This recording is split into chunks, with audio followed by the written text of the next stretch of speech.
जो फलाए आम के 215 इंस्टीट्यूशन स्कूल्स को टेक ओवर किया, ये जम्मू कश्मीर के जो तालीमी इदारे हैं, जो यहाँ के हमारे इंस्टीट्यूशंस हैं, जो हमारी यहाँ की सकाफत है, उस पर एक और हमला है। मैं इसलिए सकाफत और जम्मू कश्मीर के तशख्खुस के साथ इसको जोड़ रही हूँ क्योंकि बहुत कम ऐसे स्कूल हैं FAT की तरह जो स्कूलों में इखलाकी इस्लामी तालीम के साथ जो रेगुलर एजुकेशन भी देते हैं। मतलब कोई आप जिस स्कूल का नाम नहीं ले सकते हैं जहाँ पर ये बैलेंस मेंटेन होता हो। और इन स्कूलों में से बहुत ही नामवर शख्सियत उभरी हैं और इसके साथ हज़ारों के तादाद में, मेरे ख्याल में कोई 50-60 हज़ार तो स्टूडेंट्स हैं, टीचर्स हैं, फैमिलीज़ हैं जो जुड़ी हुई हैं। तो इस तरह से इसको इसको टेक ओवर करना, पहले तो जमात इस्लामी के तमाम एसेट्स को टेक ओवर किया गया, उन पर बैन लगाई गई। पर तभी उम्मीद थी कि यहाँ एक चुनी हुई सरकार आएगी, इलेक्शन होंगे, तो शायद ये जो हम पे ताबड़तोड़ हमले हो रहे हैं हमारे तशख्खुस पे, हमारे हर इदारे पे, तो कहीं ना कहीं उसको वो रोकने में कामयाब हो जाएंगे। और शायद यही वजह है कि लोगों ने नेशनल कॉन्फ्रेंस को तकरीबन 50 सीटें दी। पार्लियामेंट में 3 मेंबर पार्लियामेंट दिए लद्दाख को लेके।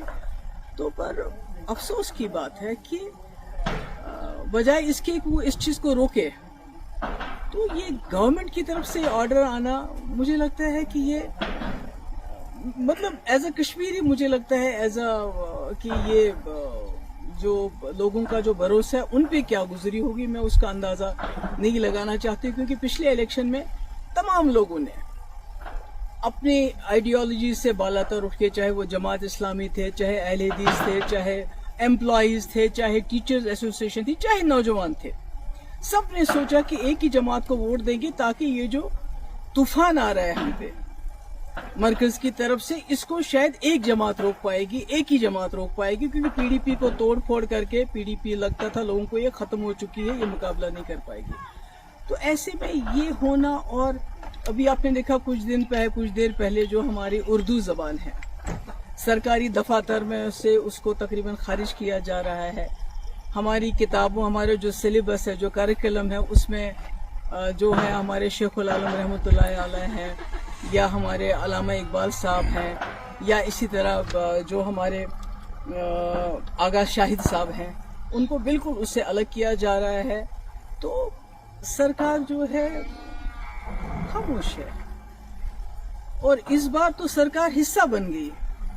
आपको याद होगा 2016 और 17 में जब यहाँ बहुत हालात खराब हुए, पथराव रोके ना रुके, दिल्ली से इतनी बड़ी टीम आ गई, बड़े बड़े मिनिस्टर्स की, बड़े बड़े पॉलिटिशियंस की, और हुर्रियत के दरवाजों पे गई कि आप दरवाजा खोलिए, हमसे बात कीजिए, दरवाजे बंद कर दिए। यानी इतने हालात खराब थे। उस वक्त मेरे ऊपर बहुत प्रेशर आया था कि आप जमात इस्लामी के ऊपर क्रैक डाउन कर लीजिए, बैन कर लीजिए, इनको PSA लगा लीजिए, इनके एसेट सीज कर, जो अब हो रहा है, जो इस वक्त की सरकार इस वक्त कर रही है।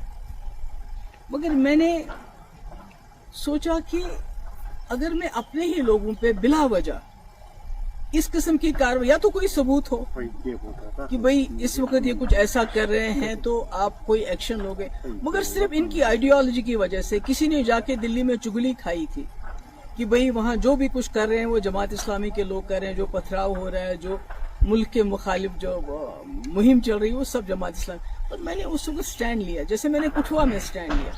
हालांकि मेरे पास अक्सरियत नहीं थी, हम PDP BJP सरकार में बने हुए थे। आज नेशनल कॉन्फ्रेंस के पास अपनी अक्सरियत है, उसके बावजूद वो इस किस्म के फैसले करती है। मुझे लगता है ये अफसोस के लायक है, और इसके बारे में क्या कहूँगी। वैसे तो लोग कहते हैं कि कहीं ना कहीं नेशनल कॉन्फ्रेंस और जमात इस्लामी का पुराने वक्त से चल रहा है, कि जब शेख साहब मरहूम 77 में आ गए, उसके बाद जमात इस्लामी वालों के साथ क्या किया गया, किस तरह इनके घर चलाए गए, क्या क्या हमारी मुकद्दस किताबें भी नजर आतश की गई।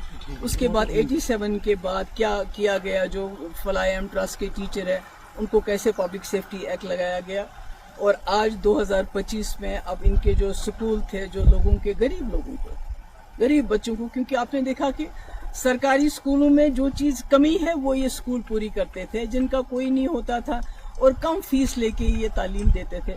तो आज इन्होंने इतना बड़ा सिस्टम जो एक बना हुआ है उसको ایک حساب سے تباہی کے دہانے پہ پہنچا دیا ہے.